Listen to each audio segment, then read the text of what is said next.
자녀가 오늘 당신에게 전화를 했습니다. 당신은 어떻게 받으셨나요? 바쁜 애들한테 방해될까봐 막상 전화가 오면 반가움보다 미안함이 앞서 툭 내뱉고마는 무뚝뚝함의 진심을 애들은 아직은 그 맘을 다 알지 못하기에 왜? 그 두 글자가 자녀의 마음속에 얼마나 오래 남는지 우리는 잘 모릅니다. 피아노 선율 아주 천천히 시작. 어제가 어버이날이었습니다. 카네이션을 받으셨나요? 아니면 조용히 지나가셨나요? 꽃을 받으면서도 이상하게 마음 한켠이 무거우셨던 분. 아이가 사랑해요, 엄마. 고마워요, 아빠. 라고 말하는데 왜인지 그 말이 온전히 기쁘지만은 않으셨던 분. 그 이유를 오늘 함께 들여다보려 합니다. 나는 내 자식에게 과연 어떤 부모로 남아있는가? 이 질문 앞에 잠시 같이 앉아봐 주시겠습니까? 우리는 언제부터 부모가 되었나? 한국 철학자 함석헌 선생은 이렇게 말했습니다. 사는 것이 곧 늙는 것이지만 늙는 것도 배워야 한다. 저는 이 말을 처음 들었을 때 늙는 것을 부모 되는 것으로 바꿔 읽어봤습니다. 아이를 낳는 것이 곧 부모가 되는 것이지만 부모 되는 것도 배워야 한다. 그런데 우리는 배운 적이 있었나요? 아무도 가르쳐 주지 않았습니다. 이렇게 하면 좋은 부모가 됩니다. 라고. 병원에서 아이를 처음 품에 안던 그 순간 우리는 그냥 부모였습니다. 두려운 채로, 준비가 안 된 채로, 그래도 최선을 다하겠다는 마음 하나만으로. 서툴렀던 건 당신의 탓도 아니라 우리 모두가 생전 처음 가보는 부모라는 길 위에서 길을 잃었기 때문입니다. 하지만 길을 잃었을지언정 단 한순간도 아이의 손을 놓은 적 없지 않았나요? 그리고 세월이 흘렀습니다. 아이는 어느새 나보다 키가 커졌고 내 생일을 먼저 챙겨주고 명절이면 제 발로 찾아옵니다. 그런데 이상하게 나이가 들수록 이런 생각이 자꾸 납니다. 그 긴 세월 동안 나는 어떤 모습이었을까? 나는 그 아이에게 어떤 사람으로 기억되고 있을까? 이 질문은 쉽게 답이 나오지 않습니다.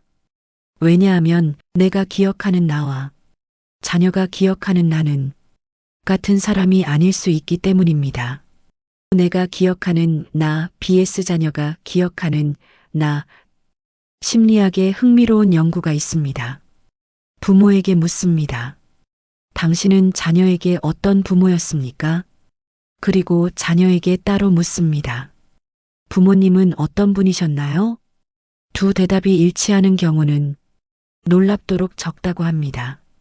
천천히 또렷하게 부모는 기억합니다. 운동회마다 빠짐없이 달려갔던 것, 새벽까지 열을 재며 간호하던 밤, 대학 합격 소식에 혼자 몰래 울었던 것, 아이 몰래 쥐어준 용돈. 그런데 자녀는 기억합니다.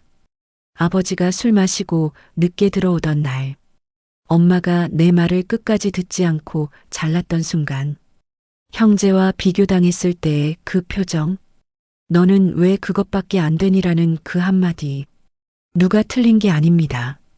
기억이란 원래 그런 겁니다.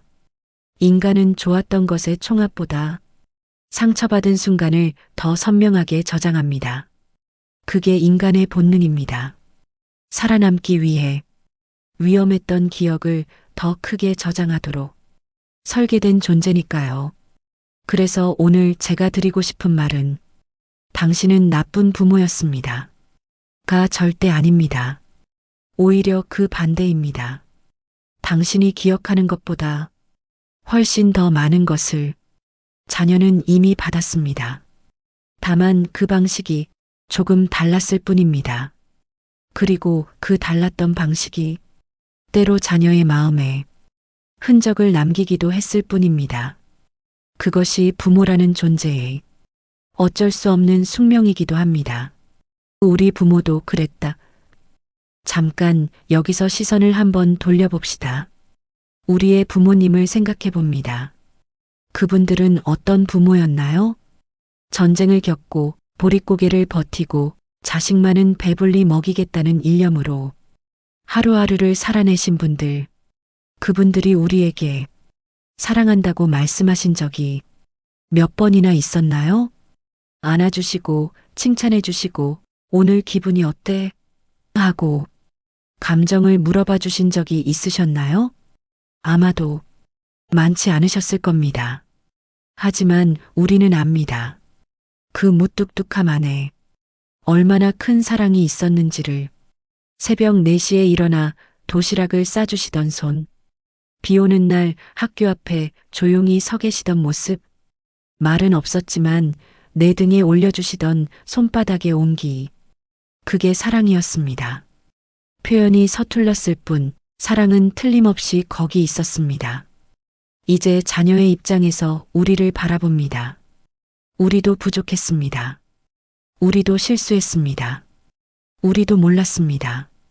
어떻게 해야 잘하는 건지를. 하지만 우리도 최선을 다했습니다. 우리가 받은 사랑의 방식으로, 우리가 아는 유일한 방법으로. 그것이 부모라는 존재가 대대로 해온 일입니다. 완벽하지 않은 사랑을 그래도 전부 주는 것. 지금 이 순간 나는 어떤 부모인가? 그렇다면 이제 질문을 과거에서 현재로 옮겨봅니다. 지금 이 순간 나는 어떤 부모인가? 자녀가 전화를 하면 나는 어떻게 받나요? 왜? 로 시작하나요? 아니면 잘 있었어? 로 시작하나요? 자녀가 고민을 털어놓을 때 나는 끝까지 듣나요? 아니면 절반쯤에서 답을 꺼내나요? 자녀가 내 뜻과 다른 선택을 할 때 나는 그 선택을 존중하나요? 아니면 그건 아닌 것 같은데 라고 말하나요? 자녀의 배우자를 진심으로 내 자식처럼 대하고 있나요? 아니면 마음속 어딘가에 아직 선을 긋고 있나요? 이 질문들이 불편하게 느껴지신다면 그게 오히려 좋은 신호입니다. 불편함은 성찰이 시작되는 자리이니까요. 저는 이런 생각을 해봤습니다. 자녀는 이미 다 컸습니다. 이제 내가 해줄 수 있는 가장 큰 것은 물질도 아니고 조언도 아닐 수 있습니다. 그냥 존재하는 것. 자녀가 힘들 때 가장 먼저 생각나는 사람. 전화하면 반갑게 받아주는 사람. 판단하지 않고 그냥 들어주는 사람. 그랬구나, 많이 힘들었겠다 한마디를 먼저 건네주는 사람. 그 존재가 되는 것. 어쩌면 그게 이 나이에 할 수 있는 가장 위대한 부모 역할일지 모릅니다. 자녀에게 좋은 부모가 되는 것은 어릴 때만의 이야기가 아닙니다. 자녀가 40이 되어도 50이 되어도 나는 여전히 그 사람의 부모입니다. 그리고 부모라는 역할은 끝이 없습니다. 사랑한다는 말이 어렵다면 많은 분들이 이런 말씀을 하십니다. 사랑한다는 말, 우리 세대는 참 어색해요. 맞습니다. 우리는 그 말을 배운 적이 없습니다. 부모님께 들어본 적도 많지 않습니다. 그래서 어색한 게 당연합니다. 부끄러운 게 아닙니다. 하지만 이것만은 기억해 주세요. 자녀는 지금도 그 말을 듣고 싶어 합니다. 아무리 나이가 들어도, 아무리 철이 들어도 부모에게 사랑에 자라고 있어. 내가 자랑스러워. 라는 말을 듣고 싶지 않은 자녀는 없습니다. 사랑한다는 말이 아직 어색하다면 이렇게 시작해 보세요. 보고 싶어. 단 3글자입니다. 그 3글자가 100마디 훈계보다 자녀의 마음속에 더 오래, 더 따뜻하게 남습니다. 오늘 밤 자녀에게 문자 하나를 보내보시는 건 어떨까요? 길게 쓰지 않아도 됩니다.